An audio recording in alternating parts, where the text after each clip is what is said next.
આપણે વાત કરવા જઈ રહ્યા છીએ પ્લાન્ટર ફેસિયાટિસના લક્ષણો કે કેરેક્ટરિસ્ટિક. પ્લાન્ટર ફેસિયાટિસના કયા કયા લક્ષણો જોવા મળી શકે છે? સૌ પ્રથમ લક્ષણ છે કે પ્લાન્ટર ફેસિયાટિસમાં દર્દીને અતિશય દુખાવો સહન કરવો પડતો હોય છે. દર્દીના દુખાવામાં સૌથી પહેલા કે ફર્સ્ટ સ્ટેપ પેઇન, જ્યારે દર્દી બેડમાંથી સવારે ઉઠે ત્યારે પહેલું પગથિયું મૂકવામાં અતિશય દુખાવો થતો હોય છે. આ જ દુખાવો 15 થી 20 મિનિટ કામ કર્યા પછી ધીમે ધીમે ઓછો થતો જાય છે.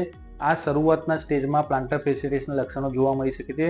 જ્યારે આ જ દુખાવો 6 કે 8 મહિનાથી વધારે દર્દી સહન કરતું હોય તો એ દુખાવો અતિશય દુખાવાની સાથે પૂરા દિવસ દરમિયાન દુખાવો રહી શકે છે.